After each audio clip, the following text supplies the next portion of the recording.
Welcome to the SMB Community Podcast with hosts Amy Babinchek, James Kernan, and Karl Polachek.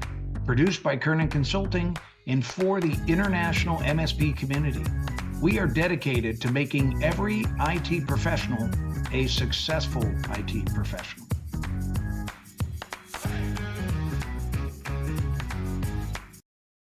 Today's SMB Community Podcast is brought to you by Huntress Managed Security. Cybersecurity isn't just about software, it's about expertise. In today's ever-evolving threat landscape, you need more than lines of code. You need human intelligence to outwit cyber criminals. Huntress is tailor-made to provide human expertise. Our team of seasoned professionals has your back, ensuring your assets stay safe. With 24/7 vigilance, our human-led SOC never sleeps. We monitor, investigate, and respond around the clock. While you focus on growing your business, we provide first response to hackers. Start your trial now at huntress.com/Karl. Alrighty, well, I caught up with Stephen Thomas from Asigra, and we talked about a variety of things, including a cool new beta program. Here is that interview. Welcome, sir. I'm talking today to Stephen Thomas from Asigra, where he oversees global revenue and shapes the sales and customer success strategy. Stephen Thomas is an accomplished executive with over 25 years of experience in building and guiding sales and customer service teams within the rapidly expanding sectors of Enterprise SaaS. Welcome to the podcast. Thanks for having me, Karl. It's great to be here. So before we get too far into it, let me back up and say, where did you come from and how did you get here? Why are we talking to you? Well, Karl, thanks for the time today. Where I came from is Austin, Texas, or where I reside right now, but have been in the cybersecurity and or SaaS application space for the last 25 years. I feel like you're probably a couple of years ahead of me, but from a listener standpoint, have been doing this for quite some time. I've joined Asigra recently as their Chief Revenue Officer. Eric Simmons, who is our Chief Executive Officer, and I know each other from his Dell software and peripherals days when I was running America's channels at Symantec. So it's been a good journey, and I'm thrilled to be here at Asigra now. Very cool. So part of what we want to talk about is you got a new beta program, and I guess nobody cares about the beta program, sorry. But what we do care about is the new service that you're launching out of the beta. So tell us a little bit about what that is. Sure. So I'll give a quick background on Asigra so listeners will know our Asigra brand name for our Tigris platform. And Tigris is a backup NDR platform where we have about 500 managed service providers leveraging that platform today to deliver a backup as a service to their end customers. And what we've been working on, Karl, specifically for this conversation, is a new platform called SaaS Assure. And what we've seen in the market is a opportunity or a challenge that our customers and partners are having with delivering data protection for those SaaS applications. And we can dig in a little more into that, but really that's what we're going to be talking about today is the SaaS data protection market and opportunity, but more importantly, how data protection in the SaaS landscape can help your listeners transform from what I would say is a classical managed service provider to a cloud services provider. And you wrote the book on it. Well, you've written a couple, Karl. But as you think about that journey, really getting our managed services partners, and again, we focus and sell to only managed service partners, but getting those partners to begin engaging in the expansion of their SaaS application opportunity with their end customers. So again, taking that beyond Microsoft 365 and beginning to talk about those secondary applications, the things like HubSpot, your Dropboxes, your Quickens, your Salesforces. That's really what we want to help your listeners understand from an opportunity standpoint today, Karl.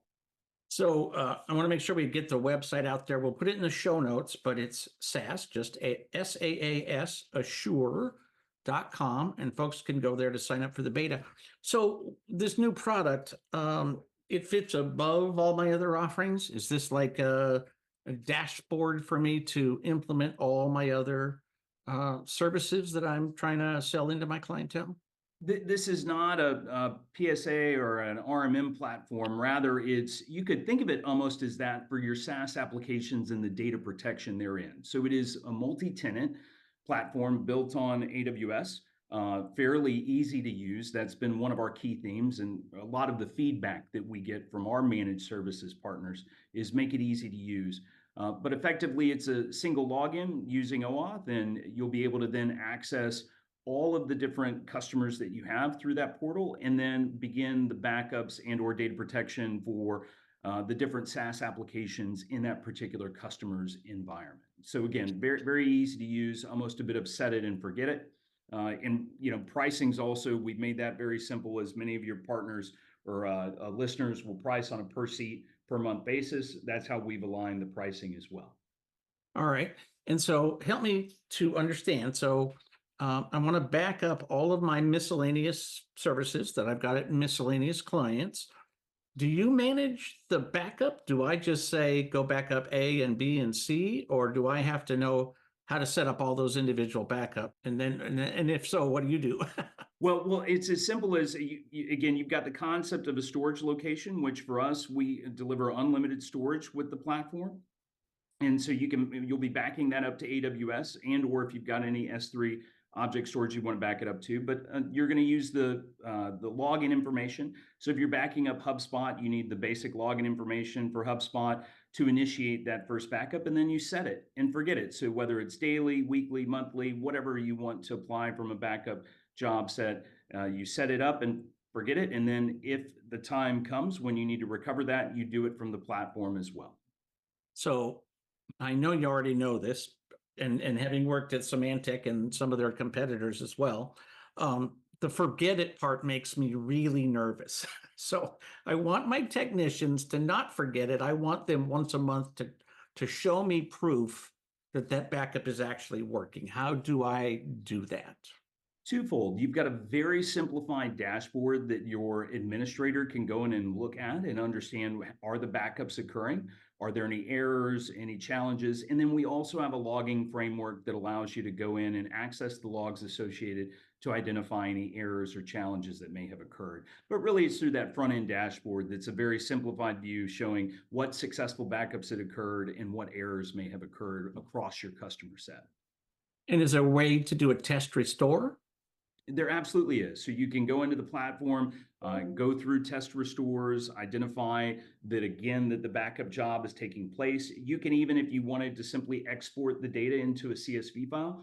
One of the theories or one of the themes that we've seen from our managed services partners, Karl, is they want, their customers are asking for access to that SaaS application data, whether they want to use it for training models or if they want to do something else with that data, whatever it may be. So you could do something as simple as just exporting that data to a CSV for a training model, if that's what you're looking to do as a simple example. Well, I do think data portability is going to become an issue for everybody. We theoretically have it in HIPAA, you know how well that's worked, but it's going to move across all the industries because people do want to know that they have some control over it. And I think data is really, honestly, too big for people to hold in their hand. They're long gone are the days where you put it on a hard drive and put it on a shelf and you feel like you've got your hands on your data. Like that no longer exists. But I think end user clients want some safety that their data is something that they can control and that they own. Well, and that's, data control. And frankly, if you've got Canadian listeners here, data sovereignty issues will be important as well. But really if you think about the basis of this challenge, and you just referenced HIPAA, and inside of HIPAA, right, we have our business continuity requirements for HIPAA as an example of this.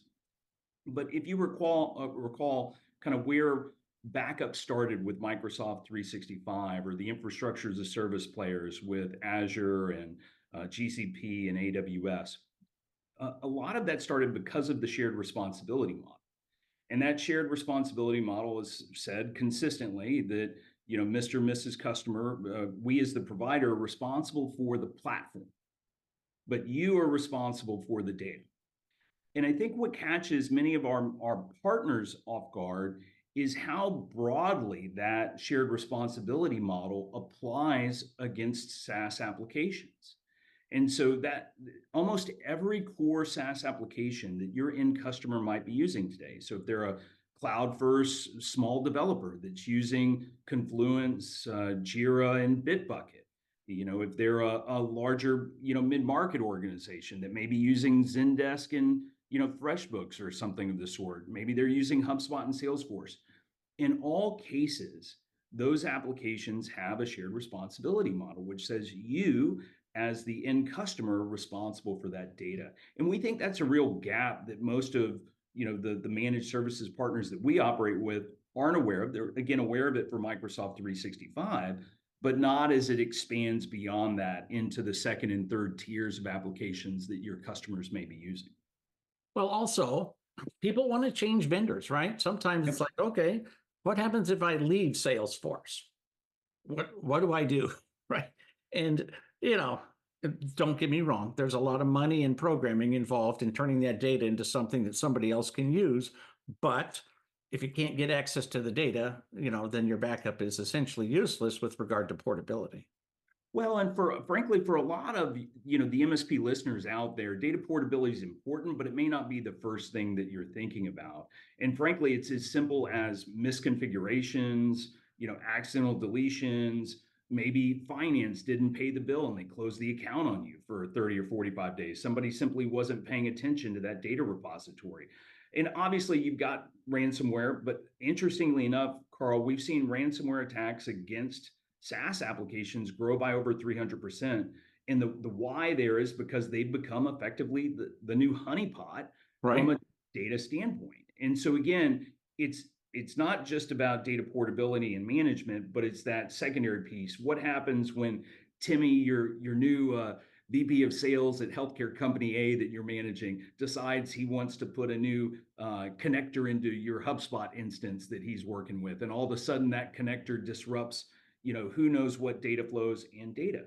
Again, it's that ability to roll back that data environment or that estate that really is important to our customers, and that's the feedback we're getting from our engagement both with our partners and the analysts out there as well.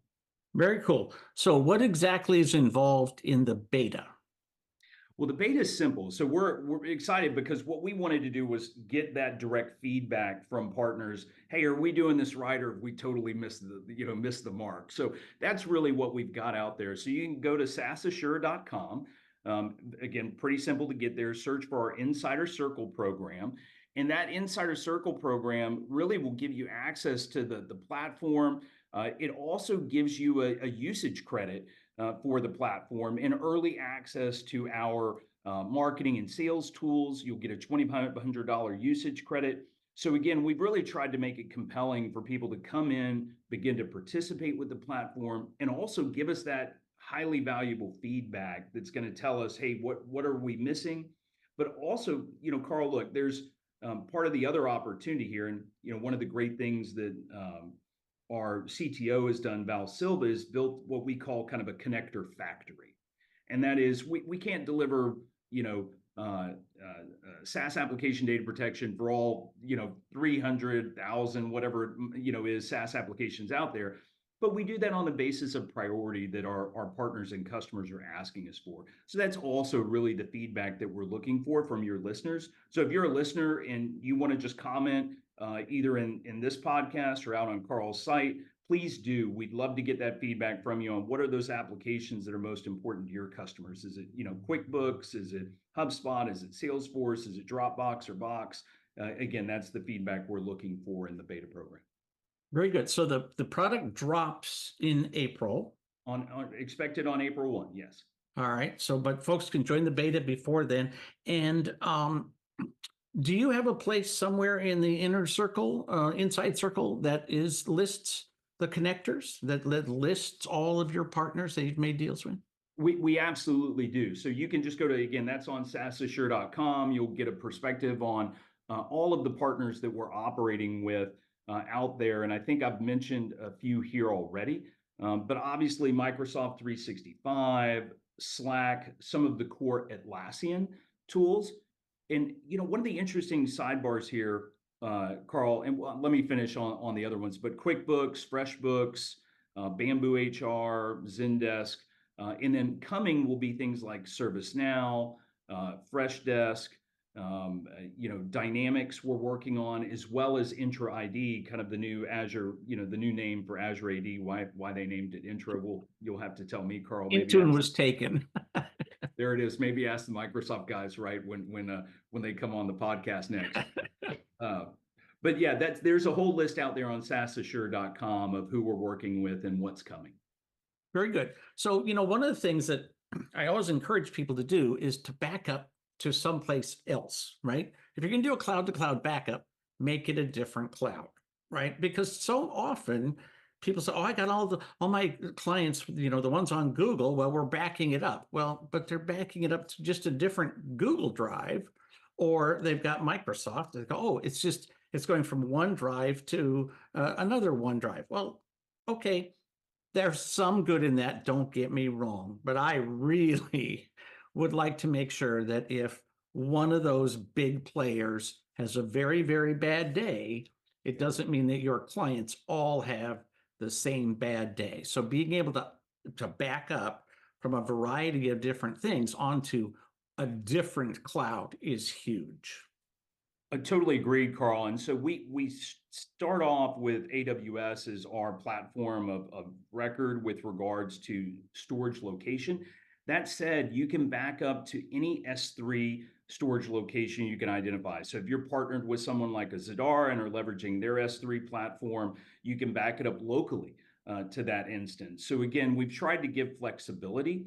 And we'll be introducing here shortly some multi-cloud backup options, just as you've highlighted. So being able to distribute that backup more broadly across Azure and GCP, that will also deliver immutability for your customers or for your listeners out there as well. So again, we're excited by that, but initially your S3 AWS and then localized S3 storage as well. Very good. So you kind of touched on this, but not just Canada, but pretty much every country now has some kind of laws about where data can and cannot be moved to. Yeah. Do you have the ability for me to say, well, like even with Microsoft, I want this on the West Coast or the East Coast, or I want it in Canada or Mexico or wherever? You bet. And so, you got the concept of AWS regions. And so we've got multiple regions globally, with the East region, West, and then Canada. And then we'll start in the UK if you've got any international listeners here as well. So that's really where we're starting right now. And then if there's specific requests for us to stand up elsewhere, we're happy to do that. But it's not that heavy of a lift for us. So we're just excited by the opportunity to work with our existing partners and new partners to deliver it for those regions. Very good. So final question for all those business owners out there. Is this going to be just another piece of overhead, or is this going to help me make more money? So certainly we're here to help our partners make more money. We've been doing this, as I mentioned, for 30 years, and really enabling partners to deliver what is a world-class backup as a service offering to their customers. And so we have clarity on what our partners are in this for, which is great customer satisfaction and great service delivery for their end customers, but also to make some money. And so our concept on margins is, look, we wanted to make this as cost effective as possible. So a lot of your listeners will be buying their Microsoft 365 capabilities from competitors, paying $1.75 to $3 per seat per month. We're going to come out of the gates pretty aggressively at an MSRP of $1.30 per seat per month per M365 at our starting point. So again, we're trying to enable your listeners to go out and make more margin on what is kind of a core basic that everybody's delivering, and then really help them expand it. This is the piece I want everybody to hear, and I'll try and make this quick, Karl, but if you haven't stepped into those secondary SaaS applications that your customers are using and doing some of that integration work with the HubSpots, the Salesforces, et cetera, that's the area of opportunity we want to open the door for you with. And so we partnered to deliver a great discovery application for SaaS applications so that you can go into a customer, quickly discover what SaaS applications they have and visually communicate that risk quickly, and then simply align to protecting those additional SaaS applications. Monthly recurring revenue, high margins. That's what we're in it to help your partners kind of deliver against their business goals and expand that existing mind share and revenue share, wallet share from each of their customers that they're operating with today. Very good. Well, thank you for your time. I appreciate it. We're going to send folks to SaaSassure.com to join the beta program, and with luck, they'll get in touch with you and have some more questions. Fantastic, Karl. I appreciate the time and wish everybody a wonderful day.